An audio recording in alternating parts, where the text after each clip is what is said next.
ਕੇਂਦਰੀ ਮੰਤਰੀ ਮੰਡਲ ਨੇ ਗੰਨਾ ਖਰੀਦ ਦੀ ਕੀਮਤ ਨੂੰ 315 ਰੁਪਏ ਫੀ ਕੁਇੰਟਲ ਤੋਂ ਵਧਾ ਕੇ 340 ਰੁਪਏ ਫੀ ਕੁਇੰਟਲ ਕਰਨ ਸਮੇਤ ਲਏ ਕਈ ਅਹਿਮ ਫੈਸਲੇ। ਹਰਿਆਣਾ ਵਿਧਾਨ ਸਭਾ ਦੇ ਬਜਟ ਇਜਲਾਸ ਦੀ ਅੱਜ ਤੀਜੇ ਦਿਨ ਦੀ ਕਾਰਵਾਈ ਹੰਗਾਮੇ ਭਰਪੂਰ ਰਹਿਣ ਦੀ ਉਮੀਦ।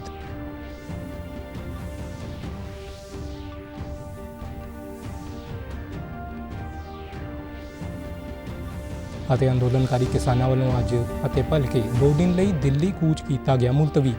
ਕੇਂਦਰੀ ਖੇਤੀਬਾੜੀ ਮੰਤਰੀ ਦਾ ਅੰਦੋਲਨਕਾਰੀ ਕਿਸਾਨਾਂ ਨੂੰ ਮੁੜ ਗੱਲਬਾਤ ਦਾ ਸੱਦਾ।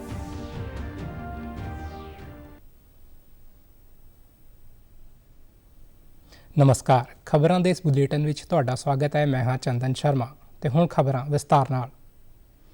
ਕੇਂਦਰੀ ਮੰਤਰੀ ਮੰਡਲ ਨੇ ਗੰਨੇ ਦੀ ਖਰੀਦ ਕੀਮਤ ਯਾਨੀ FRP ਵਿੱਚ ਵਾਧੇ ਨੂੰ ਮਨਜ਼ੂਰੀ ਦੇ ਦਿੱਤੀ ਹੈ। ਕੇਂਦਰੀ ਮੰਤਰੀ ਅਨੁਰਾਗ ਸਿੰਘ ਠਾਕੁਰ ਨੇ ਮੰਤਰੀ ਮੰਡਲ ਦੇ ਫੈਸਲਿਆਂ ਬਾਰੇ ਜਾਣਕਾਰੀ ਦਿੰਦਿਆਂ ਕਿਹਾ ਕਿ ਗੰਨਾ ਖਰੀਦ ਦੀ ਕੀਮਤ ਨੂੰ 315 ਰੁਪਏ ਫੀ ਕੁਇੰਟਲ ਤੋਂ ਵਧਾ ਕੇ 340 ਰੁਪਏ ਫੀ ਕੁਇੰਟਲ ਕਰਨ ਨੂੰ ਮਨਜ਼ੂਰੀ ਦਿੱਤੀ ਗਈ ਹੈ। ਉਨ੍ਹਾਂ ਕਿਹਾ ਕਿ ਜੇ ਗੰਨੇ ਨੂੰ ਪੂਰੀ ਦੁਨੀਆ ਵਿੱਚ ਸਭ ਤੋਂ ਵੱਧ ਮਨਜ਼ੂਰੀ ਦਿੱਤੀ ਜਾ ਰਹੀ ਹੈ ਤਾਂ ਉਹ ਭਾਰਤ ਵਿੱਚ ਹੀ ਦਿੱਤੀ ਜਾ ਰਹੀ ਹੈ।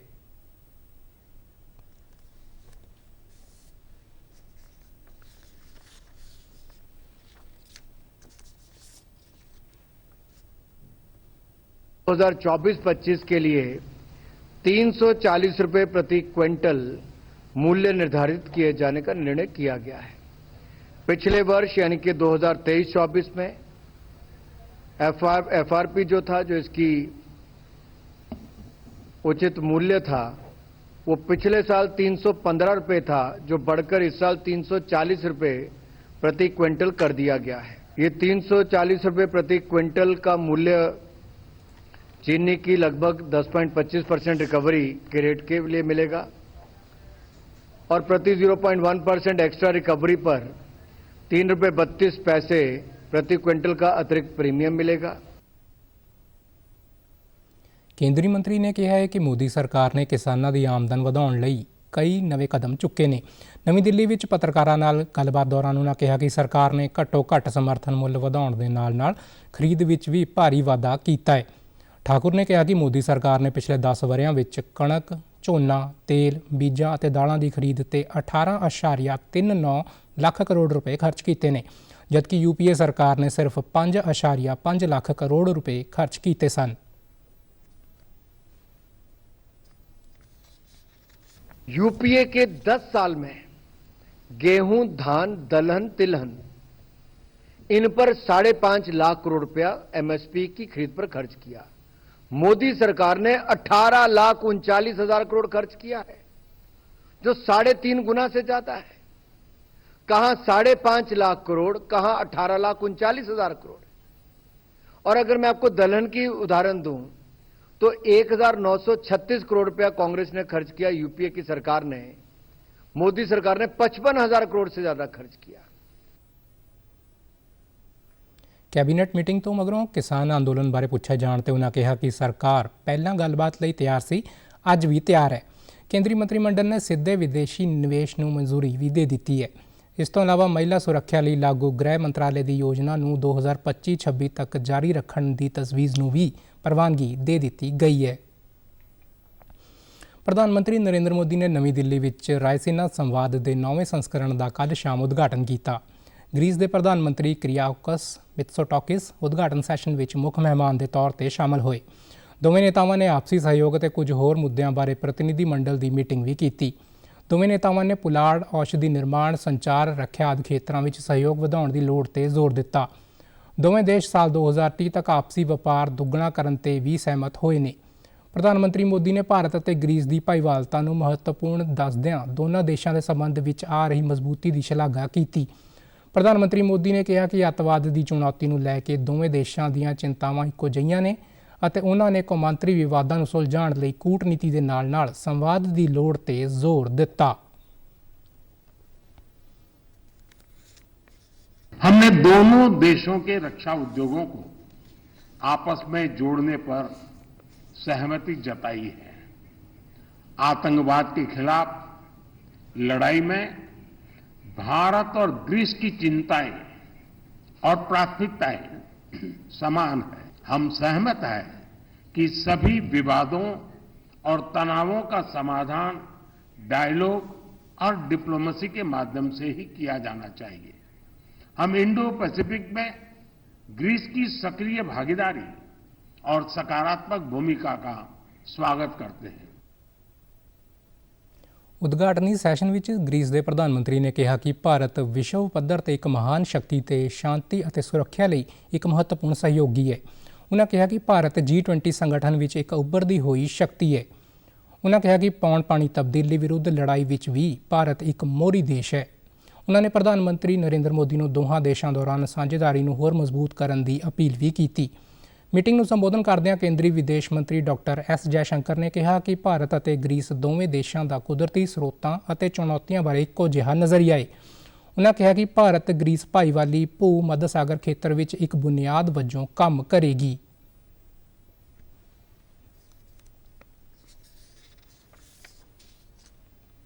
Focused on enhancing the linkage between two global economic centers, India and Europe. The IMEC corridor, as Prime Minister Mitsotakis pointed out, holds particular importance in this regard. Haryana Vidhan Sabha ਦੇ ਬਜਟ ਇਜਲਾਸ ਦਾ ਅੱਜ ਤੀਜਾ ਦਿਨ ਹੈ। ਬਜਟ ਇਜਲਾਸ ਤਹਿਤ ਮੁੱਖ ਮੰਤਰੀ ਮਨੋਹਰ ਲਾਲ ਕੱਲ੍ਹ ਬਜਟ ਪੇਸ਼ ਕਰਨਗੇ।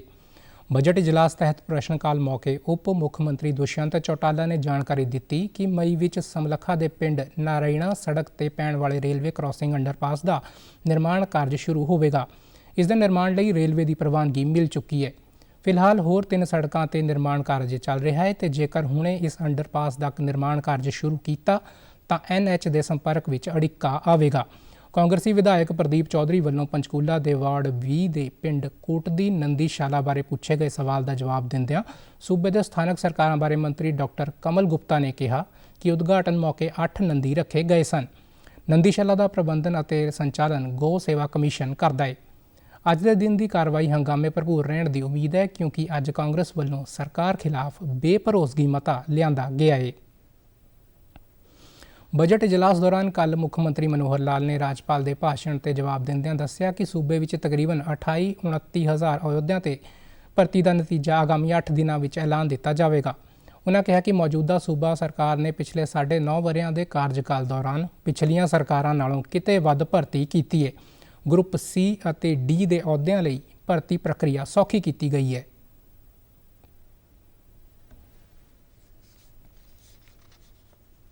दस साल में जो भर्तियां ऑन एवरेज थी उस एवरेज से आज हम 9.5 साल में भी उससे ऊपर है, चाहे वो ग्रुप A की हो, चाहे B की हो, चाहे C की हो, चाहे D की हो।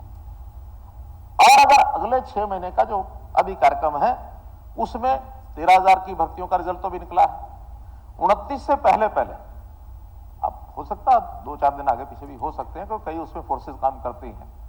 हमारे प्रोग्राम में यह है कि हम लगभग 6 और 14 20 और 8 28 हज़ार भर्तियों का रिजल्ट ये आने वाले 8 दिन में निकलने वाला है। मैं आपको इन एडवांस बता रहा हूँ। ਪ੍ਰਸ਼ਨਕਾਲ ਦੌਰਾਨ ਇੱਕ ਪੁੱਛੇ ਗਏ ਸਵਾਲ ਦਾ ਜਵਾਬ ਦਿੰਦਿਆਂ ਉਹਨਾਂ ਦੱਸਿਆ ਕਿ ਪਰਿਵਾਰ ਪਹਿਚਾਣ ਪੱਤਰ ਸੂਬਾ ਸਰਕਾਰ ਦੀ ਇੱਕ ਵੱਖਰੀ ਯੋਜਨਾ ਹੈ ਤੇ PPP ਰਾਹੀਂ ਸਾਰੀਆਂ ਸਰਕਾਰੀ ਸਕੀਮਾਂ ਤੇ ਸੇਵਾਵਾਂ ਦਾ ਲਾਭ ਲੋਕਾਂ ਨੂੰ ਮਿਲ ਰਿਹਾ ਹੈ। ਉਨ੍ਹਾਂ ਕਿਹਾ ਕਿ PPP ਵਿੱਚ ਡਾਟਾ ਠੀਕ ਕਰਨ ਸੰਬੰਧੀ ਕੋਈ ਵੀ ਨਾਗਰਿਕ ਜੇਕਰ ਬਿਨੈ ਕਰਦਾ ਹੈ ਤਾਂ 30 ਦਿਨਾਂ ਵਿੱਚ ਡਾਟੇ ਨੂੰ ਠੀਕ ਕਰ ਦਿੱਤਾ ਜਾਂਦਾ ਹੈ। बहुत पकड़ी गई तो इस प्रकार के सारा चीजों को ठीक करने के बाद आज समाज में धारणा बनी है कि हाँ ठीक चीज ठीक होनी चाहिए। अभी भी कोई गलती रह जाती है तो ये लगातार चलने वाला ऑनलाइन प्रोसेस है। कोई स्पेसिफिक आपके पास कुछ कहते हो तो जितनी आप लिख के देंगे, पहले भी एक बार शायद कुलदीप जी ने लिख के दी थी, हाँ हमने सारी के सारी एक एक चीज ठीक करके उसमें और वापस जवाब दिया था। किसी भी सामान्य सदस्य के पास कोई ऐसा डाटा आता है केवल उसका फोन नंबर लिख लें, फैमिली ID लिख लें और समस्या क्या है एक लाइन में वो लिख लें। इतना लेने के बाद और आप प्रस्तुत करेंगे तो विद इन 30 डेज उन सब चीजों को ठीक किया जाएगा। ਮੁੱਖ ਮੰਤਰੀ ਨੇ ਇੱਕ ਹੋਰ ਸਵਾਲ ਦੇ ਜਵਾਬ ਵਿੱਚ ਦੱਸਿਆ ਕਿ ਝੱਜਰ ਵਿੱਚ state institute of advance study in teachers education ਦੇ ਨਿਰਮਾਣ ਲਈ 15 ਕਰੋੜ ਰੁਪਏ ਦੀ ਰਕਮ ਜਾਰੀ ਕੀਤੀ ਜਾ ਚੁੱਕੀ ਹੈ। ਆਪਣੀਆਂ ਮੰਗਾਂ ਬਾਰੇ ਅੰਦੋਲਨ ਕਰ ਰਹੇ ਕਿਸਾਨਾਂ ਨੇ ਅੱਜ ਅਤੇ ਕੱਲ੍ਹ ਲਈ ਦਿੱਲੀ ਕੂਚ ਦਾ ਪ੍ਰੋਗਰਾਮ ਮੁਲਤਵੀ ਕਰ ਦਿੱਤਾ ਹੈ, ਪਰ ਕਿਸਾਨ ਖਨੌਰੀ ਅਤੇ ਸ਼ੰਭੂ ਬਾਰਡਰ ਤੇ ਬੈਠੇ ਹੋਏ ਨੇ। ਕੱਲ੍ਹ ਖਨੌਰੀ ਬਾਰਡਰ ਤੇ ਇੱਕ ਨੌਜਵਾਨ ਕਿਸਾਨ ਦੀ ਮੌਤ ਤੋਂ ਬਾਅਦ ਪ੍ਰਦਰਸ਼ਨਕਾਰੀ ਕਿਸਾਨਾਂ ਦੇ ਆਗੂਆਂ ਨੇ ਸਥਿਤੀ ਦੀ ਪੜਚੋਲ ਕਰਨ ਅਤੇ ਅੱਗੇ ਦੀ ਰਣਨੀਤੀ ਦੇ ਸੰਬੰਧ ਵਿੱਚ ਕੱਲ੍ਹ ਸ਼ਾਮ 2 ਦਿਨਾਂ ਲਈ ਦਿੱਲੀ ਕੂਚ ਨਾ ਕਰਨ ਦੀ ਗੱਲ ਆਖੀ।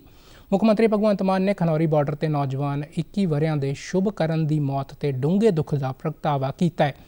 ਮੁੱਖ ਮੰਤਰੀ ਨੇ ਕਿਹਾ ਹੈ ਕਿ ਪੋਸਟਮਾਰਟਮ ਰਿਪੋਰਟ ਤੋਂ ਬਾਅਦ ਸ਼ੁਭਕਰਨ ਦੀ ਮੌਤ ਲਈ ਜ਼ਿੰਮੇਵਾਰ ਲੋਕਾਂ ਖਿਲਾਫ ਕੇਸ ਦਰਜ ਕੀਤਾ ਜਾਵੇਗਾ। ਉਹਨਾਂ ਨੇ ਇਸ ਨੌਜਵਾਨ ਦੇ ਪਰਿਵਾਰਕ ਮੈਂਬਰਾਂ ਨਾਲ ਹਮਦਰਦੀ ਜ਼ਾਹਰ ਕਰਦਿਆਂ ਸਰਕਾਰ ਵੱਲੋਂ ਪਰਿਵਾਰ ਦੀ ਆਰਥਿਕ ਅਤੇ ਸਮਾਜਿਕ ਮਦਦ ਦਾ ਭਰੋਸਾ ਦਿੱਤਾ ਹੈ। ਪੰਜਾਬ ਦੇ ਖੇਤੀਬਾੜੀ ਮੰਤਰੀ ਗੁਰਮੀਤ ਸਿੰਘ ਖੁੱਡੀਆਂ ਨੇ ਵੀ ਖਨੌਰੀ ਬਾਰਡਰ ਤੇ ਅੰਦੋਲਨਕਾਰੀ ਕਿਸਾਨਾਂ ਦੀ ਮੌਤ ਤੇ ਦੁੱਖ ਦਾ ਇਜ਼ਹਾਰ ਕੀਤਾ ਹੈ।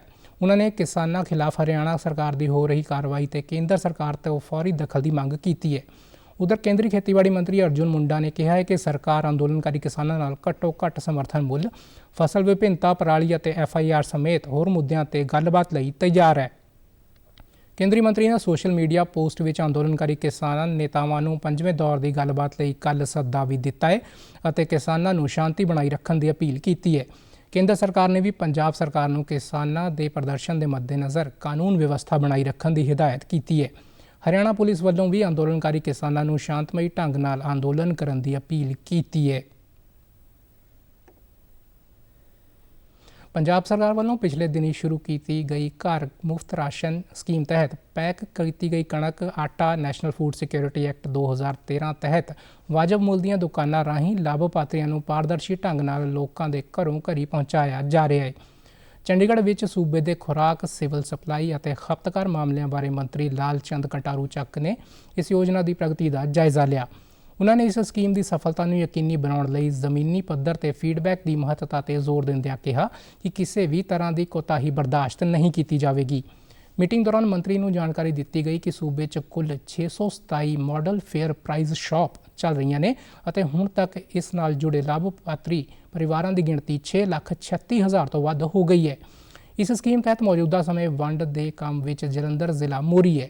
ਸੂਬੇ ਵਿੱਚ ਕਣਕ ਵੰਡ ਦੀ ਗਤੀ ਵਿੱਚ ਹੋਰ ਤੇਜ਼ੀ ਲਿਆਉਣ ਲਈ ਵਿਭਾਗ ਵੱਲੋਂ 2000 ਹੋਰ EPOS ਮਸ਼ੀਨਾਂ ਖਰੀਦੀਆਂ ਗਈਆਂ ਨੇ ਅਤੇ ਇਸ ਵਰ੍ਹੇ 31 ਮਾਰਚ ਤੱਕ ਵੰਡ ਨੂੰ ਪੂਰਾ ਕਰਨ ਦਾ ਟੀਚਾ ਹੈ। ਕੇਂਦਰੀ ਸਿੱਖਿਆ ਮੰਤਰੀ ਧਰਮਿੰਦਰ ਪ੍ਰਧਾਨ ਨੇ ਕਿਹਾ ਹੈ ਕਿ ਭਾਰਤ 2027 ਤੱਕ ਤੀਸਰੀ ਸਭ ਤੋਂ ਵੱਡੀ ਅਰਥ ਵਿਵਸਥਾ ਬਣਨ ਲਈ ਤਿਆਰ ਹੈ। ਕੇਂਦਰੀ ਮੰਤਰੀ ਨੇ ਅਖਿਲ ਪ੍ਰਬੰਧ ਸੰਘ ਦੇ 68ਵੇਂ ਸਥਾਪਨਾ ਦਿਵਸ ਅਤੇ 18ਵੇਂ ਕੌਮੀ ਪ੍ਰਬੰਧਨ ਦਿਵਸ ਮੌਕੇ ਕੱਲ੍ਹ ਇਹ ਗੱਲ ਆਖਦਿਆਂ ਕਿਹਾ ਕਿ ਇਸ ਲਈ ਵਿਸ਼ਾਲ ਮੌਕੇ ਸਾਹਮਣੇ ਆਏ ਨੇ। ਉਹਨਾਂ ਕਿਹਾ ਕਿ ਭਾਰਤ ਦੇ ਸਾਹਮਣੇ ਚੁਣੌਤੀ ਇਹਨਾਂ ਮੌਕਿਆਂ ਸੰਬੰਧੀ ਰੋਡਮੈਪ ਬਣਾਉਣ ਅਤੇ ਵਿਕਸਿਤ ਭਾਰਤ ਨੂੰ ਸਾਕਾਰ ਕਰਨ ਦੀ ਹੈ। ਉਹਨਾਂ ਕਿਹਾ ਕਿ ਅਗਲੇ 25 ਵਰ੍ਹਿਆਂ ਵਿੱਚ ਭਾਰਤ ਜੇਤੂ ਰਹੇਗਾ। ਕੇਂਦਰੀ ਮੰਤਰੀ ਨੇ ਕਿਹਾ ਕਿ ਸਮੂਹਿਕ ਅਗਵਾਈ ਦਾ ਇਸਤੇਮਾਲ ਰਾਸ਼ਟਰ ਨਿਰਮਾਣ ਲਈ ਕੀਤਾ ਜਾਣਾ ਚਾਹੀਦਾ ਹੈ ਅਤੇ ਆਉਣ ਵਾਲੀਆਂ ਪੀੜ੍ਹੀਆਂ ਤੱਕ ਵੀ ਇਸ ਨੂੰ ਪਹੁੰਚਾਇਆ ਜਾਣਾ ਚਾਹੀਦਾ ਹੈ। ਕੇਂਦਰੀ ਰੱਖਿਆ ਮੰਤਰੀ ਰਾਜਨਾਥ ਸਿੰਘ ਨੇ ਕੌਮਾਂਤਰੀ ਭਾਈਚਾਰੇ ਨੂੰ ਸਮੂਹਿਕ ਰੂਪ ਵਿੱਚ ਸ਼ਾਂਤੀ ਦੀ ਅਪੀਲ ਕੀਤੀ ਹੈ।